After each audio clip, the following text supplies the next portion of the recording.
अस्सलाम वालेकुम स्टूडेंट। जिस तरह कि आपको पता है कि आज का हमारा टॉपिक है डिस्क्रीट फ्रीक्वेंसी डिस्ट्रीब्यूशन। ये मैंने आपको पहले भी पढ़ाया हुआ है, लेकिन मैं अभी एक दोबारा आपको समझाने के लिए इसलिए दोबारा बता रहा हूँ। सबसे पहले हमें एक गिवन डाटा दिया होगा, मतलब गिवन वैल्यू दी हुई है या सारी लिखी हुई है वैल्यू। इनमें सबसे पहले आपने चेक करना है कि मिनिमम वैल्यू क्या होती है। मिनिमम वैल्यू को हम मिनिमम भी कह सकते हैं या स्मॉल वैल्यू भी एक याद रखने के लिए, इसलिए हम इसको मिनिमम भी कह सकते हैं और मैक्सिमम भी कह सकते हैं। उसके बाद हम जो एक और उसके बाद हमने चेक करनी है कि हमने मैक्सिमम एक और वैल्यू चेक करनी है कि हमारे पास मैक्सिमम वैल्यू है या लार्ज वैल्यू है। हमने दो वैल्यू चेक करनी है। सबसे पहले इस डाटा के अंदर हमें पता चलेगा, हम जब इसमें इस वैल्यू के अंदर देखेंगे तो हमें पता चलेगा एक हमारे पास जो मिनिमम मतलब कि जो स्मॉल वैल्यू है वो हमारे पास 1 है, और जो हमारे पास मैक्सिमम मतलब कि लार्ज वैल्यू है वो हमारे पास 5 है। उसके उसके बाद हम देखेंगे जी, जिस तरह मैंने आपको पहले बताया था कि आपने ऑब्जर्व डाटा को किससे डिनोट करना है, एक्स से डिनोट करना है, और जो फिर फ्रीक्वेंसी को डिनोट किससे करना है, एक्स से एफ से डिनोट करेंगे। वो तो आपको पता होगा अगर आपने पहला लेक्चर देखा। अगर पहला लेक्चर नहीं देखा तो आप पहले जाके पहला लेक्चर देख लें, आपके लिए आसानी होगी। अगर नहीं भी देखा तो इसमें वो सब चीज़ें कवर हो रही हैं आराम सुकून से, उसके कोई मसला नहीं है। आपने क्या करना है, सबसे पहले आपने लिखना है जी 1। आपने लिख लेना है, मतलब ये डाटा लिखा है, अब इसमें नहीं पता चल रहा कि 1 कितनी दफ़ा आ रहा है, 2 कितनी दफ़ा आ रहा है, 3 कितनी दफ़ा आ रहा है, 4 कितनी दफ़ा आ रहा है और 5 कितनी दफ़ा आ रहा है। मतलब ये हमें अच्छा भी नहीं लग रहा, और ये देखना अगर कोई देखेगा भी तो कहेगा नहीं। अगर हम इसी डाटा को हम इस तरह लिख लें जिस तरह हमने यहाँ पे लिखा हुआ है, तो हमारे देखने में और समझने में बहुत आसानी हो जाएगी। उसके बाद हमने क्या करना है, हमने एक्स लिखना है। हमें पता है कि मिनिमम वैल्यू है 1 है, 1 से लेके मतलब 5 वैल्यू। तो हमने चेक करना है जी 1 वैल्यू इसमें आ रही है, तो हमने यहाँ लिख देनी है 1 वैल्यू। उसके बाद हमने चेक करनी है जी 2 वैल्यू है इसमें, 2 वैल्यू हमने यहाँ पे लिख देनी है।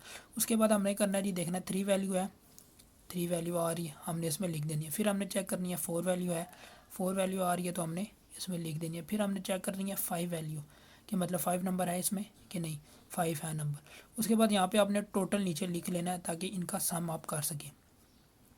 फिर आपने उसके बाद क्या करना है, फ्रीक्वेंसी में आ जाना है। फ्रीक्वेंसी निकालने का तरीका मैंने आपको पहले भी बताया, तो अभी दोबारा बता देता हूँ। क्या निकलना है, आपने चेक करना है इन पूरी वैल्यू में सब में चेक करना है कि 1 कितनी टाइम्स आ रहा है।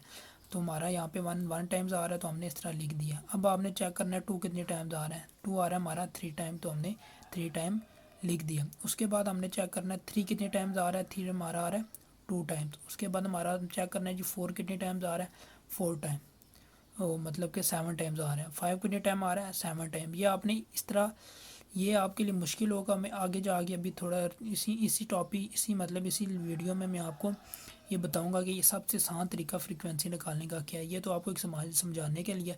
ये भी स्मॉल डाटा, अगर आपके पास लार्ज डाटा हो जाए तो उसकी फ्रीक्वेंसी किस तरह निकालते हैं ताकि आप कंफ्यूज ना आए। जी, अब आ गया हमारा टॉपिक है frequency distribution of group data.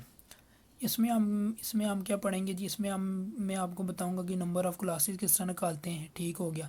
उसके बाद साइज़ ऑफ द इंटरवल या क्लास इंटरवल जिसे हम कहते हैं, कि फ्रीक्वेंसी किस तरह निकालते हैं, ये तो आपको पता होगा कैसे निकालते हैं। क्लास लिमिट का नहीं पता होगा एंड क्लास बाउंड्री का नहीं पता होगा, तो वो मैं आपको बताऊँगा। क्लास मार्क या मिड पॉइंट का ये किस तरह निकालते हैं, ये भी आपको नहीं पता होगा, ये मैं आपको बता दूँगा। उसके बाद अब आगे आते हैं जी, हम उस क्लास बाउंड्री के बारे में बता देता हूँ आपको, कि जो हम क्लास बाउंड्री निकालेंगे उसको हम इसलिए कैलकुलेट कर सकते हैं कि उसको हम मीन भी निकाल सकते हैं क्लास बाउंड्री से, क्वार्टाइल भी निकाल सकते हैं, डिसाइल भी, and percentile of the data. क्यों हम निकालेंगे, calculate class boundary of the group data we have. जब हम ये कैलकुलेट करेंगे, अगर हमारे पर क्लास बाउंड्री होंगी तो हम मीन भी निकाल सकते हैं, मीडियन निकाल सकते हैं, क्वार्टाइल निकाल सकते हैं, डिसाइल निकाल सकते हैं, परसेंटाइल निकाल सकते हैं ऑफ द डाटा, मतलब जो आपको डाटा दिया होगा। उसके बाद उसका इसका दूसरा पोर्ट है, इसकी ज़रिए हम क्या कर सकते हैं जी, मोड निकाल सकते हैं। मोड निकाल सकते हैं। ये हम आगे जाके पढ़ेंगे, अगले जो चैप्टर होगा सेंटर टेंडेंसी में, वहाँ पे हमें इसी चीज़ की मदद मिलेगी। उसके बाद जो अगला हमारा क्या जी, make graph of a frequency distribution. हम इसकी वजह से हम graph of a frequency distribution बना सकते हैं। अब मैं आपको बता रहा हूँ कि अब ये देखें, मैंने आपके लिए डाटा लिख लिया है। ये बहुत लंबा डाटा, मैं तकरीबन इसकी वैल्यू तो मैंने नहीं गिनी कितनी आ रही हैं, तकरीबन इसकी आ रही हैं 10 और 50 एक वैल्यू, 40-50 वैल्यू हैं। तो ये आप वैल्यू देखें, आप अगर आप इनको लिखने बैठेंगे तो जिस तरह आपने ये पीछे मैंने आपको बताया था ये वैल्यू, ये तो आप 5 मिनट में कर लेंगे। अब ये वैल्यू है, ठीक हो गया। तो यह वैल्यू किस तरह निकालेंगे, सबसे पहले मैं आपको बताता हूँ कि आपने क्लास इंटरवल किस तरह निकालना है। सबसे पहले इसके लिए मैंने जिस तरह पहले आपको बताया था कि आपको मैक्सिमम वैल्यू का पता हो कि मैक्सिमम वैल्यू कितनी है। मैक्सिमम वैल्यू हमने इसमें चेक किया तो हमारे पास आती है 55। उसके बाद हमने चेक किया तो उसके बाद हमने क्या करना है जी, हमने अब क्लास इंटरवल के मतलब कि क्लास इंटरवल किस तरह निकालना है। आपने क्या करना है, मिनिमम वैल्यू को मैक्सिमम वैल्यू से मैक्सिमम वैल्यू से माइनस कर देना है। और आपने जितनी क्लासेस निकालनी है, मतलब 5 निकालनी है, 6 निकालनी है, 7 निकालनी है, 8 निकालनी है, 10 निकालनी है। और आपको एक और यह बताऊँ कि मैक्सिमम ग्रुप मतलब मैक्सिमम ग्रुप ये होते हैं, ग्रुप ये एक ग्रुप है, ये 2 ग्रुप है, ये 3 ग्रुप है, 4 ग्रुप है, 5। मतलब आप जो मैक्सिमम ग्रुप है वो सिर्फ आप 5 बना सकते हैं, और जो ज़्यादा से ज़्यादा आप मतलब कि मैक्सिमम जो ग्रुप हैं वो आप 15 बना सकते हैं। इसलिए मैंने 5 ग्रुप बनाए हैं, मतलब मिनिमम ग्रुप बनाए हैं। मिनिमम ग्रुप क्या किया जी, हमने लिया जी पहली वैल्यू को, मिनिमम वैल्यू हमारे पास 55 में से क्या माइनस किया जी 69 को, तो हमारे पास आंसर आया 2.8। मतलब कि हमारे पास 3 का क्लास इंटरवल बांधना है। फिर आपने क्या करना है जिसमें हमारा 55 भी इंक्लूड होगा। 55 को इंक्लूड के लिए आप गिने 55 हो गया, 56 हो गया, 57, 55 से 57 आ गया। फिर इसी तरह आपने 58 से 60, 61 से 63, 64 से 66 हो गया। ये इस तरह होते हैं, देखिए मैंने आपको बताया हुआ।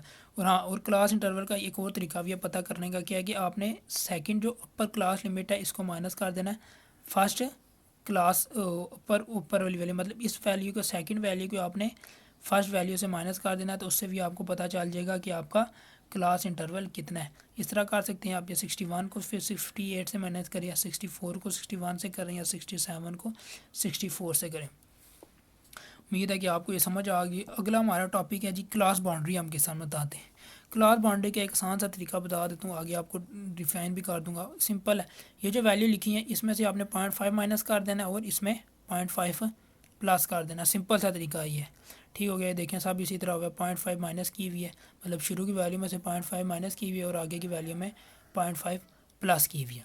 अब इसको एक और, अब इसको समझने का तरीका मैं आपको बताता हूँ कि समझना किस तरह। आपने क्या करना है जी, क्लास बाउंड्री निकालने का क्या तरीका है जी। ये देखिए मैंने आपको बताया कि 0.5 में से माइनस करें फर्स्ट वैल्यू है, 0.5 प्लस कर दें सेकंड वैल्यू को, या फर्स्ट वैल्यू इसको कह दें इक्वल टू 5। और हाँ, ये बताना जो इसकी जो फर्स्ट वैल्यू होती है वो हमारे पास होती है लोअर क्लास लिमिट होती है, और जो इसकी जो हमारे पास होती है जी जो सेकंड वैल्यू होती है उसे हम कहते हैं अपर क्लास लिमिट। अब मैं आपको बताता हूँ कि क्लास बाउंड्री किस तरह निकालते हैं। क्या करना है जी, आपने lower limit of second class, मतलब कि ये 58 lower limit of the second class minus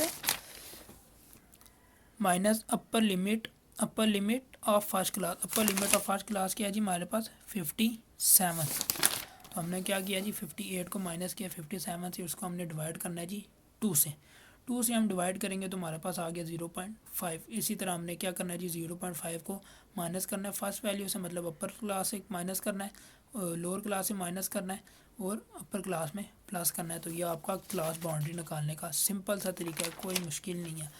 उसके बाद आ जाता है जी मिड पॉइंट।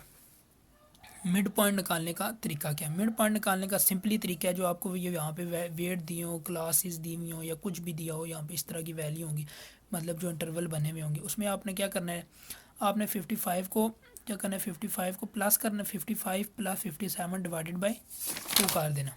क्या करना है आपने 55 प्लस है 57 डिवाइडेड बाई 2, तो 56 आ जाएगा। या आप क्लास बाउंड्री को प्लस कर लें, 54 प्लस 57.5 डिवाइडेड बाई 2 करेंगे तो आपका इसी तरह वही उसका आंसर, मतलब इन दोनों का जो आंसर होगा वो आपका सेम आएगा। तो इसके बाद अगली उसमें चलते हैं कि टैली। हाँ, याद आपका बताना ये रह गया, आपने ये जो कॉलम है एक क्लास का, मतलब पहला कॉलम आपने ये बना लेना है, ठीक हो गया। दूसरा कॉलम ये बना लेना है, तीसरा कॉलम ये बना लेना है, चौथा कॉलम ये बनाना है और पांचवा कॉलम ये बनाना है। ये मैं असल में लिख रहा था उस वक्त मुझे याद नहीं, बाद में मुझे याद आई तो मैंने कहा आपको बता दूंगा। अब आपने टैली बार किस तरह बनाना है, आपने चेक करना है जी 55 कितनी टाइम्स आ रहा है, 55 या 50 सबसे पहले 56 किस में आ रहा है, इसमें आ गया 1 टाइम लिख देना है आपने। उसके बाद इसके ऊपर क्या कर देना है, क्रॉस कर देना है, ठीक हो गया। उसके बाद आपने चेक करना है जी 55 कितनी दफ़ा आ रहा है, वो भी उसमें एक दफ़ा करके लिख के 55 आ गया। अब देखना 59 किस में आ रहा है जी हमारा, इसमें आ रहा है, तो हमने इधर लाइन लगा दी। 58 किस में आ रहा है जी, 58 इसी में आ रहा है, तो हमने इधर लाइन लगा दी, ठीक हो गया। अब क्या आ रहा है जी, 58 हो गया, 59, और 59 किस में आ रहा है जी हमारा, वो भी इसी में आ रहा है, हमने लगा दिया। अब 63 देखें किस में आ रहा है, इधर आपने चेक करना है, ठीक हो गया। इस वैल्यू को चेक करना है, यहाँ पे 63 है, इस पर क्रॉस कर देंगे और 63 में जाना है और आपने यहाँ पे लाइन लगा देनी है। इसी तरह आपने करते करते सब वैल्यू पे क्रॉस कर लेनी है, ठीक हो गया। आपकी वैल्यू तो पता होगी कि कितनी वैल्यू है, मैंने लिख दी है, ठीक हो गया। अब 6 वैल्यू, जब 5 वैल्यू लिख देंगे, ठीक हो गया, उसके ऊपर आपने इस तरह की लाइन डाल देनी, ताकि ये 5 वैल्यू अभी इस तरह 2 3 4 5 5 1 2 3 4 1 2 3 4 5 1 2 3 4 5 1 2, इसी तरह ये मैंने निकालनी है, तो आपने भी इसी तरह निकाल लेनी है। आसान तरीका है, क्रॉस क्रॉस आप पे लगाना है ताकि कोई वैल्यू दोबारा रिपीट ना हो। ये इस तरह निकालने का तरीका है।